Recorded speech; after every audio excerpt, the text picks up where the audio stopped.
Talent تو آپ نے بہت دیکھا ہوتا ہے، لیکن اس ٹیلنٹ کو تراش کر ایک اچھا ہیرا تیار کرنا یہ سب سے مشکل ترین کام ہے۔ آج ہم جس جگہ موجود ہیں اس ادارے کا کام کچھ ایسا ہی رہا۔ پاکستان بھر کے آرٹسٹ کو تراش کر خوبصورت بنانا، ان کے اندر چھپے ہوئے آرٹسٹ کو نکالنا اس ادارے کا ہمیشہ سے ایک مشن رہا ہے۔ تو ہم آج آپ کی ملاقات پریزیڈنٹ آرٹس کونسل کے ساتھ کرانے جا رہے ہیں۔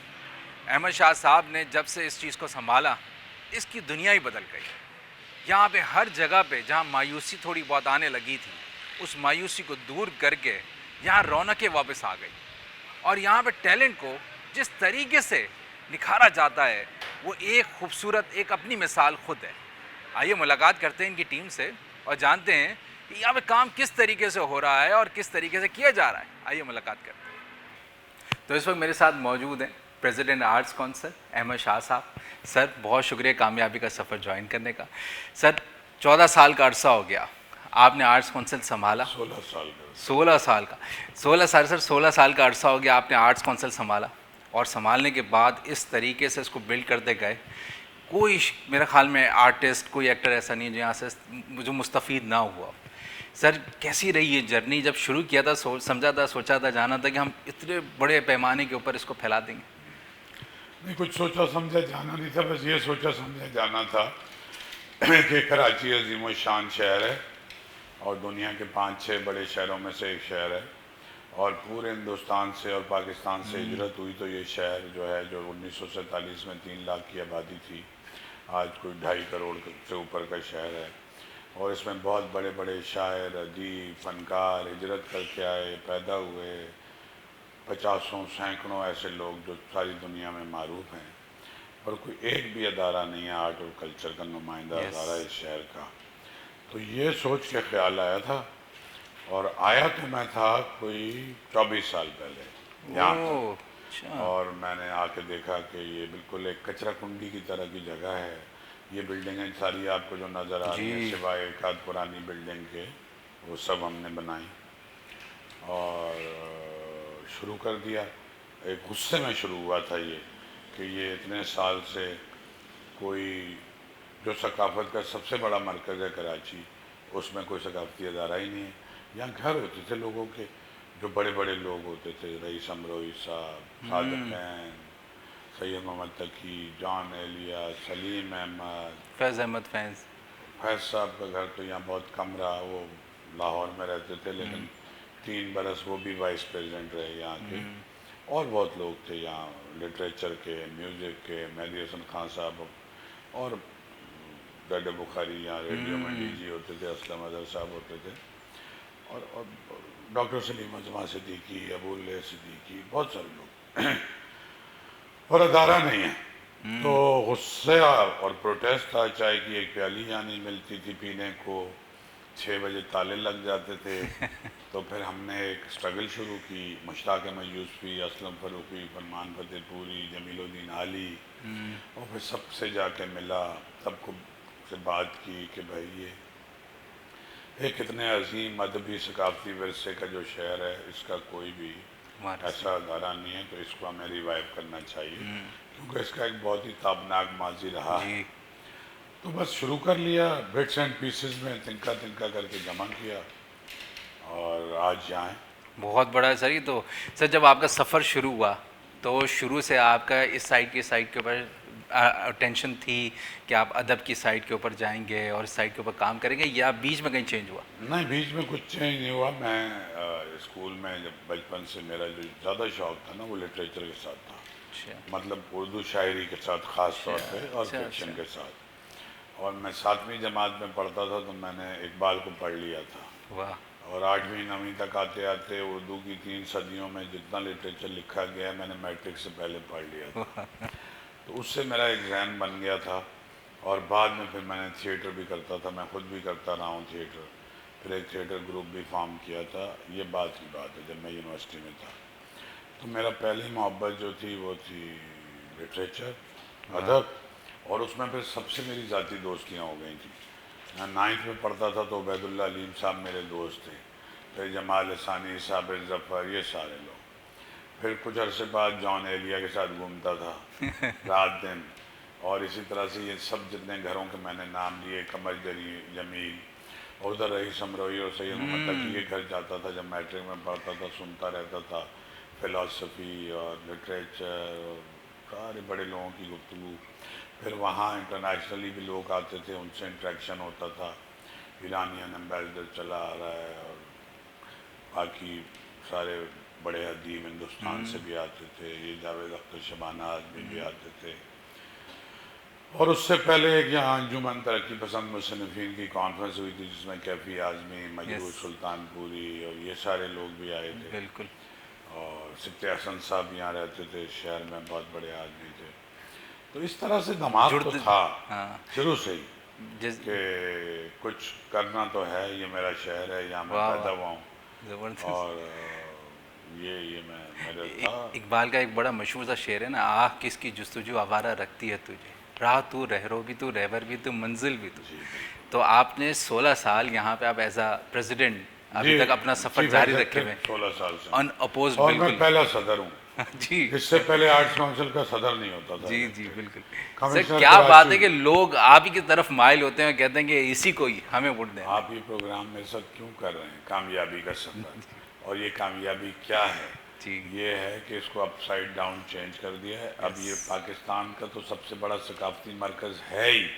اس کے ساتھ دنیا کے سارے بڑے ثقافتی مراکز پہ، چاہے لنڈن، نیو یارک، واشنگٹن، دلی، لکھنؤ، اس کی گونج ہے اس آرٹس کونسل کی ساری دنیا میں، گلوب پہ، پورے گلوب سے کنیکٹڈ ہے. کلچرل ایکسچینجز میں بھی کنیکٹڈ ہے، کانفرنسز کے ذریعے بھی کنیکٹڈ ہے. تو ظاہر ہے کہ وہ تو پھر ہوا ہے نا، اور اس کا امپیکٹ. اور اب تو ہم نکل آئے ہیں کراچی سے باہر. ابھی لاہور میں پاکستان کی ہسٹری کا سب سے بڑا فیسٹیول کر کے آئے ہیں، اور دوسرے شہروں میں جا رہے ہیں، دوسرے ملکوں میں جا رہے ہیں. تو یہ تو اب ایک انڈسپیوٹیڈ سب سے بڑا ایک تہذیبی اور ثقافتی ادارہ بن گیا ہے، جو میرا خواب تھا. میں لمبے لمبے پلان کبھی بھی نہیں بنایا. میں روز رات کو جب بستر پہ سوتے جاگتے ہوئے وہ میرا وقت ہوتا ہے، اور صبح اٹھ کے وہ کام کرنا میں شروع کر دیتا ہوں. پلان سارا میرا رات کو اندھیرے میں بنتا ہے جب سب سو چکے ہوتے ہیں. اسی طرح سے ساری چیزیں شروع ہوئیں. پہلے سال ہی جب میں نے اس کو ٹیک اوور کیا تو پہلی عالمی اردو کانفرنس دنیا میں. یہ سب سے بڑا اعزاز ہے میرے خیال میں 2008 میں. سر 2008 میں، 2008 پہلی جنوری میں نے ٹیک اوور کیا. جی اردو ختم ہو رہی ہوتی ہے، آپ نے کہا کہ یہ جانے نہیں دوں گا آج سے. انٹرنیشنل میوزک فیسٹیول، پہلا تھیٹر فیسٹیول، یوتھ فیسٹیول، سب کچھ ہی پہلے سال شروع کر دیا، اور پیسہ ایک بھی نہیں تھا. کمال یہ. ہاں، اور سب ہو گیا. پھر لوگ سمجھے کہ یار یہ تو بس ہو گیا ہے کسی طرح، تو اب اس کو سسٹین کیسے کرے گا. گریجولی پیسے بھی آتے گئے، ادارہ بھی ترقی کرتا گیا، سسٹین بھی ہو گیا. اب 16ویں کانفرنس ہو رہی ہے، نئی برانڈز آ گئی ہیں، نئی چیزیں ہو رہی ہیں، بلڈنگیں state of the art Pakistan کی بیسٹ بن گئی ہیں. T V studios, film studios, audio studios, نئے آڈیٹوریم، 50,000 کتابوں کی جوش ملی آبادی لائبریری. مطلب مجھے اور 4 اکیڈمیز بنائی ہیں. آرٹ اسکول ہے، میوزک اکیڈمی ہے، تھیٹر اکیڈمی ہے، ڈانس اکیڈمی ہے. 500 سے زیادہ انتہائی ٹیلنٹڈ بچے پڑھتے ہیں، 100 استاد ان کو پڑھاتے ہیں، اور موسٹلی فری آف کاسٹ اس شہر کے بچے پڑھتے ہیں. زبردست، بہترین. بالکل اسی طریقے کی مزے کی باتیں جاری ہیں احمد شاہ صاحب سے. لیکن ہم چھوٹا سا ایک بریک لے رہے ہیں، اور اس بریک کے بعد واپس آتے ہیں اور جانتے ہیں کہ یہ کہاں تک اس کا امپیکٹ جا رہا ہے. جائیے گا نہیں، ملاقات ہو رہی ہے ایک بریک کے بعد.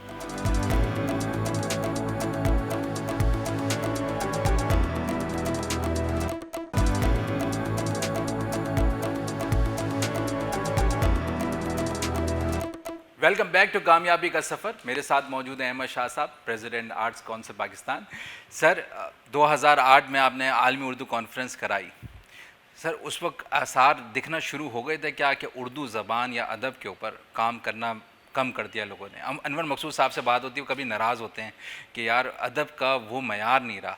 تو کیا وجہ تھی کہ گر رہا تھا، اور پھر آپ نے کہا کہ نہیں اب یہ اس کو گرنا نہیں چاہیے؟ ان کو بھی واپس کام پہ میں نے لگایا. یہ جتنے ہمارے بزرگ بیٹھے تھے وہ اس سماج سے مایوس تھے، اور انور بھائی تو معین اختر کے انتقال کے بعد بالکل ڈسہارٹیڈ ہو گئے تھے. جی میں نے ان سے ڈرامے لکھوانے شروع کیے, 14:15 اگست, 14:15, 14:30, آنگن ٹیڑھا, واہ بہت سارے, اور پھر لاکھوں لوگوں نے وہ دیکھے.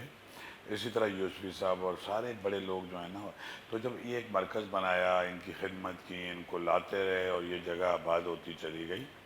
دیکھیں اردو کے بارے میں ہمیشہ سے کہتا ہوں, آج بھی کہہ رہا ہوں, جو زبان سیکھ کے اور پڑھ کے اس زبان میں اگر نوکری نہیں ملتی نا, تو وہ زبان ادبی زبان تو رہ سکتی ہے, بازار کی زبان تو بن سکتی ہے, صحیح بات ہے, بہت زیادہ ترقی نہیں کر سکتی. بالکل صحیح. تو اردو پڑھ کے نوکری نہیں ملتی, انگریزی پڑھ کے نوکری ملتی ہے. پاکستان میں ابھی ایسا ہو گیا ہے, ہاں, حالانکہ پاکستان قومی میں زبان اردو ہے نہیں, ہماری. ہندوستان میں تو ایسا پہلے سے ہی ہے, پاکستان میں بھی ایسا ہو گیا ہے.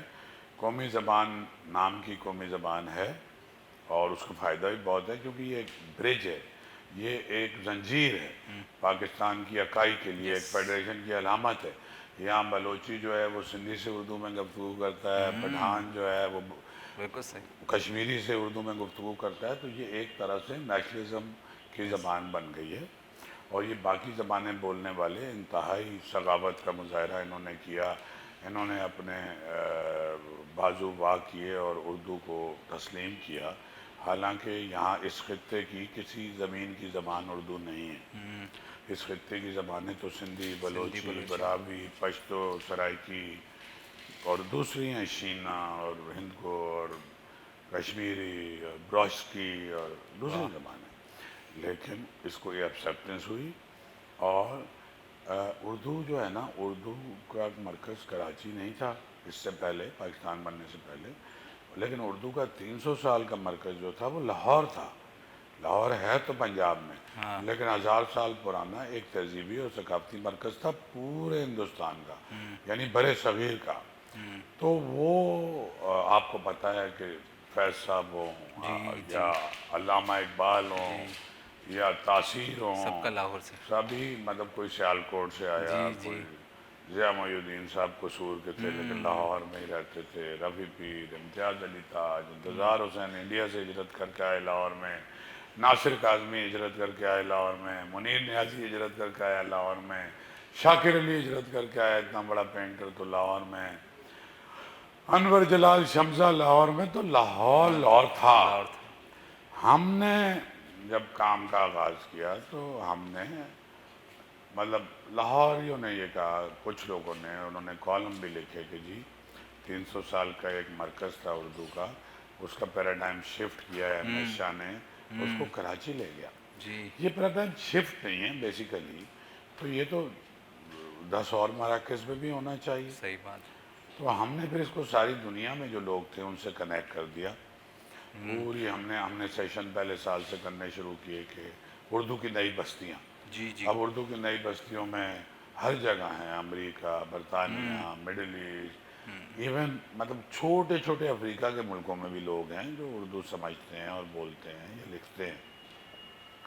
تو ایک لڑی ہم نے بنا کے اس میں سب کو پرو دیا, اور ہندوستان کے سارے بڑے ادیب جو میرے خیال میں ایک آدھ بھی زندہ نہیں ہے, وہ سب میری کانفرنس میں موجود تھے. پاکستان کے اس وقت جتنے زندہ بڑے ادیب ہیں, حاجرہ مسرور سے لے کے یوسفی صاحب تک, سب کا انتقال ہو گیا. وہ میرے پہلے پریزیڈیم پہ بیٹھے ہوئے تھے. تو ایک بڑا فنڈامنٹل چینج آیا اردو کے حوالے سے. انور مقصود صاحب سے ایک کانفرنس میں ملاقات ہوئی تو انہوں نے کہا کہ احمد شاہ صاحب کا بہت بڑا رول ہے اداکاروں کو ایک جگہ جمع کرنے کا, ادب کے لوگوں کو ایک جگہ جمع کرنے کا. کیسا لگتا ہے معین اختر صاحب چلے گئے, ضیاء محی الدین صاحب چلے گئے, کیسا لگتا ہے کہ ایک دم سے جب باب, ہاں جی بالکل, کیسا باب جب یہ بند ہو جاتا ہے اور پیچھے سے آپ کو لگتا ہے کہ بیچ میں کہیں خلا ہے, تو آپ کیسے دیکھتے ہیں اگلے 15-20 سال؟ دیکھیں بات ایک دوسری بھی سمجھنی چاہیے. زمانے کی رفتار تبدیل ہو گئی, زمانے کی ریکوائرمنٹ تبدیل ہو گئی. میر صاحب کے زمانے میں جب وہ پیدا ہوئے نا 300 سال پہلے, تو اس وقت جو ہے وہ بالکل راوی چین لکھتا تھا, نہ موبائل تھا, نہ ٹیلی فون تھا, نہ کار تھی, نہ جہاز تھا. غالب کے ٹائم میں بھی ایسا ہی تھا. تو ان کے پاس وقت بہت زیادہ تھا, اور جو یکسوئی جو کسی سائنسدان کو چاہیے یا کسی کریٹیو رائٹر کو چاہیے, تو وہ یکسوئی کا زمانہ تھا. اور جو جہاں بیٹھا ہے لکھ رہا ہے اس کے کوئی ذاتی دوست ہے اور مصائب ہیں وہ آ رہے ہیں بات ان کر کے رہے ساتھ وہ گفتگو کر رہا ہے. اور یہ جو 20ویں صدی ہے نا یہ تو انقلابات حادثات اور ایک بہت بڑی تبدیلی یعنی 3-4 ہزار سال میں انسانی تہذیب نے جو ترقی کی ہے اس میں جو تبدیلی 50-60-70 برس میں آئی ہے نا وہ کوئی لاکھوں برس سے بھی زیادہ ہے. اچھا. ہاں جی مطلب 100-150-200 برس 100-150 سال 125 سال پہلے یہ تو شروع ہو گیا کہ جی وہ بن گیا ریڈیو کا ایجاد ہو گئی اور بجلی کو قابو کر لیا ایڈیسن نے بلب بنا لیا اور آپ نے ایک وہ بنا لی ایک آپ نے دوا وہ بنا لی کہ بھائی اب جو ہے یہ جو کتے کاٹے سے بھی آدمی مر رہا ہے ملیریا سے بھی مر رہا ہے تو وہ اس کی آپ نے ویکسین بنا لی.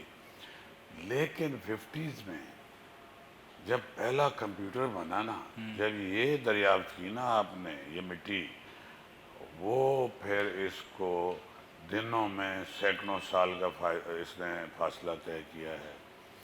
اور 20ویں صدی کا جو سیکنڈ وہ تھا نا 50 سال اس نے اس کو پوری طرح سے بدل دیا اور مطلب پوری دنیا جو ہے وہ ایک بالکل ہی دوسرے اس پہ چلی گئی. اس صورتحال میں وہ یکسوئی قائم رکھنا پھر یہ جو کیپٹلزم جس کو ہم کہتے ہیں نا زر کا نظام جو ہے بالکل اس نے اتنی بری طرح سے چوٹ لگائی ہے. انسان کو جھکڑا اور انسان کو اس نے بنا دیا ایک وہ بس پہیہ چلنے والا روٹین کے پر کام کرنے وہ والا. کرنے والا ایک بنا دیا جیسے گدھے کو آپ گدھے جوت کو، کے لے ہاں. جاتے ہیں اس میں سے اخلاقی قدریں بھی کم ہوتی چلی گئیں اور جو اصول تھے یا جو ویلیوز جیسے ہم کہتے ہیں اخلاقیات وہ یہ نہیں تھی لیکن وہ زر نے اس کی جگہ لے لی.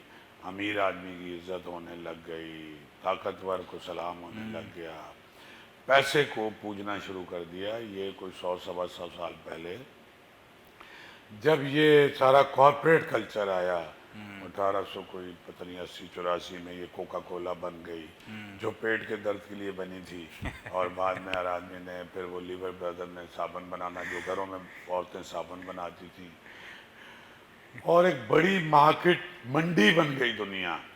تو اس کے اندر ظاہر ہے کہ پھر وہ یہ میڈیا بھی اسی کی پروموشن کے لیے بنا تھا کوئی انسانی تہذیب کی نشو و نما کے لیے نہیں بنا تھا.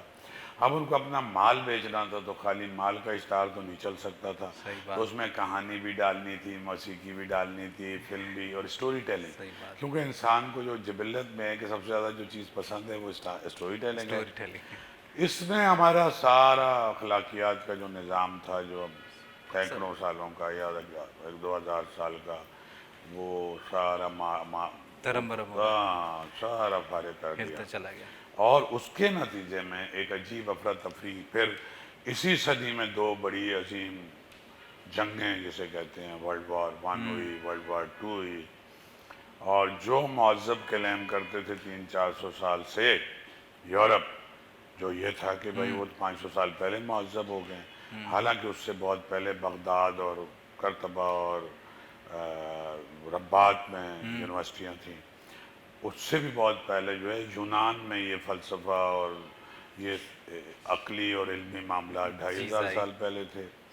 یہ سب انہوں نے یہاں سے چوری بھی کیا اور اپنی عقل بھی استعمال کی اور یورپ کو انہوں نے ایک رینیساں بنا دیا اور پھر انڈسٹریلائزیشن شروع ہو گئی اور پھر انہوں نے جو ایک دوسرے کے سروں پہ کرسی رکھ کے حکومت کرتی تھی ملکہ برطانیہ انہوں نے اپنے آپ کو مہذب کہنا شروع کیا اور ہم سب جو مشرق سے سارے علوم مشرق سے گئے سارے ہاں گننا شروع کر دو سارے مشرق سے گئے لیکن کوئی بات نہیں اچھی بات ہے.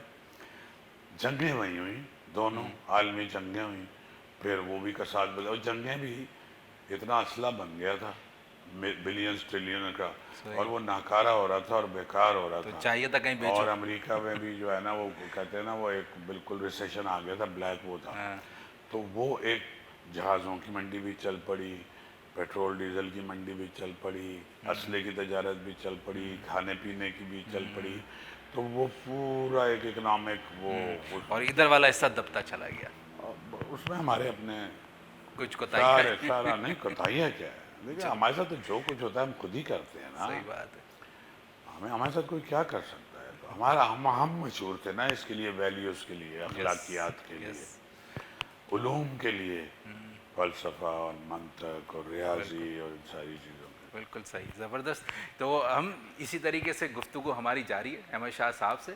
ہم ایک چھوٹے سے بریک پہ جا رہے ہیں اور واپس ملاقات کرتے ہیں آپ سے تھوڑی سی دیر میں، ایک بریک کے بعد.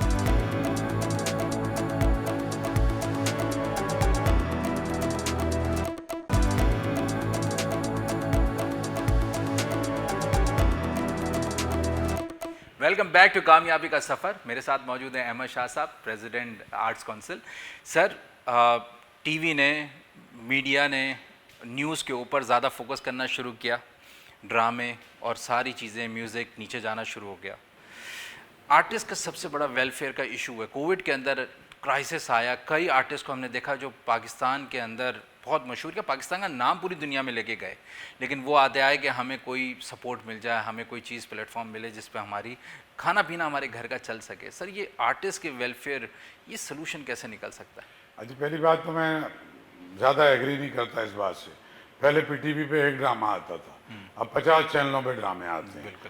تو معیار پہ شاید 18 19 20 ہوا ہے، تو آرٹسٹوں کو روزگار زیادہ ملنا شروع ہوا ہے. صحیح. اور دوسری بات یہ ہے کہ کم از کم کراچی پہ تو میں کہہ سکتا ہوں کہ کوئی ایک آرٹسٹ بھی ایسا نہیں ہے جس کو راشن نہ گیا ہو آرٹس کونسل کی جانب سے، جس کو چیک نہ گئے ہوں. وظیفہ نہ ملتا. اور تیسری بات یہ ہے کہ دو طرح کے آرٹسٹ ہیں. ایک ہمارا آرٹسٹ ہے جو زیادہ تر اسٹاک آرٹسٹ ہے یا چھوٹا آرٹسٹ ہے، اور جو چھوٹے سے مراد یہ ہے کہ بہت مشہور نہیں ہے اور اس کو پیسے بہت کم ملتے ہیں، تو زیادہ پرابلم نہیں ہے. اور ایک آرٹسٹ وہ ہے جو بہت عیاش اور بدماش آرٹسٹ ہے، اور اپنی عیاشیوں اور بدماشیوں کی وجہ سے جو کمایا بہت مشہور بھی اور خرچ کر کے چلا گیا. اور ایک آرٹسٹ ہے مصطفیٰ قریشی، منور سعید ٹائپ کے، جو ہزار گز کے بنگلوں میں بھی رہتے ہیں، پراڈو بھی چلاتے ہیں، جو کمایا اس کو صحیح جگہ پہ لگایا، اپنے بچوں پہ خرچ کیا. ٹھیک ہے. معین اختر کا بہترین گھر، انور مقصود کا عالیشان گھر. اور وہ ان آرٹسٹوں میں جو قصب پرسی میں ہیں، میں تو نام لینا نہیں چاہتا، وہ اپنے کرتوتوں کی وجہ سے ہیں. باقی تو شوبز والے، اور اب تو آرٹسٹ اتنے پیسے، پی ٹی وی پہ ایک کیٹیگری کے آرٹسٹ کو بھی 800 روپے ملتے تھے ایک مہینے کی ریہرسل کے بعد، اب 30 20 لاکھ روپے کماتے ہیں. تو حالات زندگی بہتر ہوئے ہیں، لیکن اسٹیٹ کا بھی کام ہے. تو میں گورنمنٹ آف پاکستان کی جو کمیٹی ہے پریزیڈنٹ کا فنڈ، اس کا بھی ابھی انہوں نے مجھے ممبر بنایا ہے. سندھ کی جو کمیٹی ہے اس کا تو میں ہوں ہی. دل کے آپریشن کرواتے ہیں فری آف کاسٹ، ہر طرح کا علاج کراتے ہیں. ابھی بھی نیچے جاؤ گے تو آٹے کے ٹرک اتر گئے ہیں، باقی راشن آ رہا ہے، پورا رمضان راشن جا رہا ہے، چیک بھی جا رہے ہیں. اور رونا دھونا زیادہ ہے. کچھ لوگ ہیبیچل ہیں اور تکلیف میں ہیں لوگ. اور اس میں دیکھو میوزیشین بھی آرٹسٹ ہے، تھیٹر والا بھی ہے، شاعر ادیب بھی ہے. پرابلم میں تو پورا پاکستان ہے. بالکل. اسی طرح سے آرٹسٹ بھی پرابلم میں ہے. کیونکہ خاص طور پہ ہم نے کووڈ کے اندر دیکھا تھا، شاعروں سے کچھ ملاقات ہوئی تو بڑے پریشان گھومتے تھے کہ ہمارے شاعری کا پلیٹ فارم جو ہے وہ کم سے کم ہوتا جا رہا ہے، خاص طور پہ انٹیریئر سائٹ کے اوپر. ہم نے پھر ڈیجیٹل پہ کافی کوشش کی اور ایک نیا ایونیو دنیا کو ملا کہ ڈیجیٹل پہ چیزیں ہونی شروع ہو گئیں. لیکن ظاہر ہے ہیومن انٹریکشن کا تو کوئی نعم البدل نہیں ہے. بالکل. آپ نے اس مشن کو ایک نئے انداز کے اندر شہر شہر آپ نے لرننگ فیسٹیول پھیلانے کا، پورا جال آپ نے پھیلانے کا پلان بنایا. ایون ایک مہم چلی اور لوگوں نے بڑا اچھا سپورٹ کیا. ہر شہر میں ہر ہفتے ہر مہینے ایک لرننگ فیسٹیول ہونا چاہیے. یہ کیسے آپ چاہ رہے ہیں کہ اس کو نہ پورے پاکستان میں پھیلا سکیں؟ اصل میں اپنا مورچہ بہت مضبوط کر لیا کراچی، جو میرا اصل جو مقصد تھا. تو پھر مجھے ایک شرمندگی سی محسوس ہوتی ہے کہ پھر ہم سے فیضیاب دوسرے علاقے کیوں نہ ہوں. تو میں نے لاڑکانہ میں آرٹس کونسل بنوائی. پہلے کراچی، سندھ، پھر پورا پاکستان جو میرا ملک ہے، خیرپور میں بنوائی، لاڑکانہ میں بنوائی، میرپور خاص میں بنوائی، سکھر میں بنوائی، اور اب حیدرآباد میں. اور یہاں پہ بھی کام شروع کر دیا. ایک میں نے برانڈ بنائی کہ پاکستانی بہت زیادہ پولیٹیکلی تقسیم ہو گیا ہے، سیکریٹیرین تقسیم ہے، ایتھنک تقسیم ہے. تو اس کا نا، اس کو بالکل انہوں نے مینٹلی ٹکڑے ٹکڑے کر دیا ہے. تو اس کو جوڑنے کے لیے کلچر سے بڑا کوئی مؤثر ہتھیار نہیں. بالکل صحیح. تو ہم نے، کوئی کرتا ہے کراچی فیسٹیول، کوئی کرتا ہے لاہور فیسٹیول، کوئی کرتا ہے فیصل آباد فیسٹیول. ہم نے کہا ہم کریں گے پاکستان فیسٹیول. تو پاکستان فیسٹیول لاہور میں کیا ابھی فروری میں. اور پاکستان کی ہسٹری میں اس سے بڑا نہیں ہوا. جو لوگ سمجھتے ہیں کہ گرج ہے کراچی کی اور لاہور کی, آج تک کراچی نے بھی وہ ویلکم نہیں کیا جب ہم لاہور گئے. تو انہی نفرتوں کو ہمیں ختم کرنا ہے. بھائی جان گوادر جا رہے ہیں, بلوچستان, گلگت جا رہے ہیں, کشمیر جا رہے ہیں, واہ اور ایبٹ آباد جا رہے ہیں, اور اسلام آباد جا رہے ہیں, اور ملتان جا رہے ہیں, اور پھر امریکہ جا رہے ہیں, برطانیہ جا رہے ہیں, کینیڈا جا رہے ہیں, اور ایک ہی مقصد ہے, پاکستان کا جھنڈا ہے. واہ اور یہ جو ساری دنیا پاکستان کو جوڑنا ہے واہ یہاں اندر. اور باہر کیوں جا رہے ہیں؟ باہر اس لیے جا رہے ہیں کہ پاکستان کی امیج پاکستان کے دشمنوں نے, اور ہمارے اندر جو لوگ ہیں تخریب کار جو دشمن ہیں ہمارے, انہوں نے مل کے پاکستان کی دنیا بھر میں ایک بہت ہی خراب امیج بنا دی ہے کہ شاید ہم کوئی دہشت گرد ملک ہے. ہم انہیں یہ بتانے جا رہے ہیں کہ بھائی آپ سے تو بہتر ہمارا کلچر ہے, آپ سے بہتر نہیں ہے تو آپ کے برابر تو ہے ہی. وہاں جا کے یہ کام کریں گے. مخالفتیں بھی بہت شروع ہو گئی ہیں. جن لوگوں نے اس ملک کو تقسیم کیا ہے وہ چاہتے ہی نہیں کہ, تو گالیاں بھی پڑ رہی ہیں, مقدمے بھی ہو رہے ہیں کہ سندھ سے باہر فیسٹیول نہ کریں.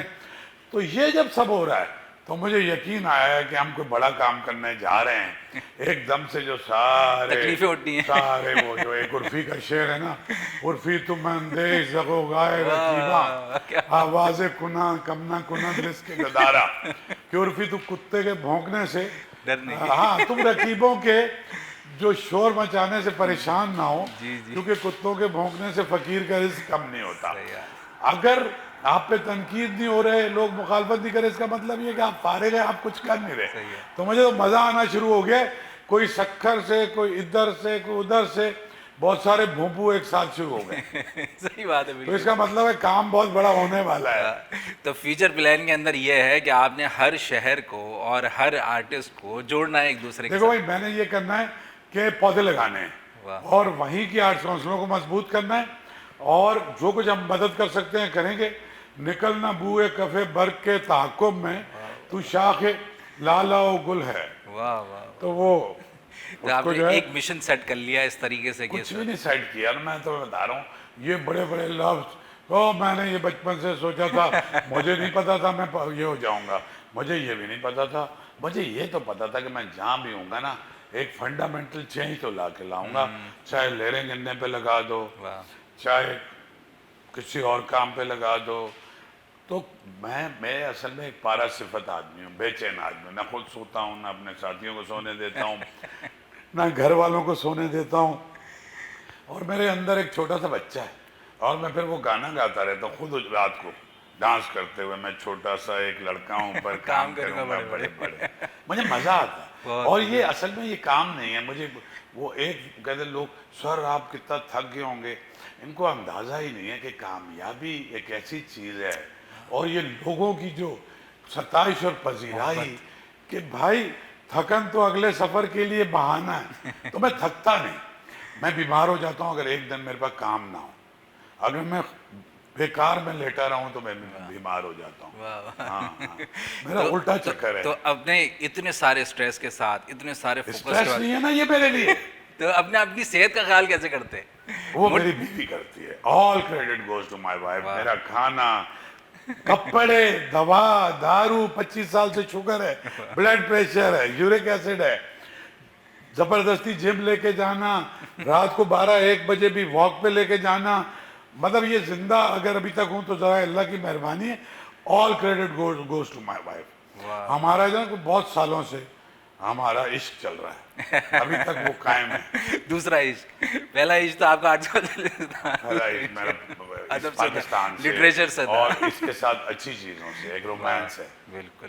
تو وہ بھی اس کا حصہ ہے, اس رومانس کا. واہ واہ واہ, بہت شکریہ, بہت شکریہ سر کامیابی کا سفر جوائن کرنے کا. مجھے پتا ہے بہت محدود وقت ہوتا ہے آپ کا وقت نکالنے کا اور ساتھ بیٹھنے کا. بہت شکریہ.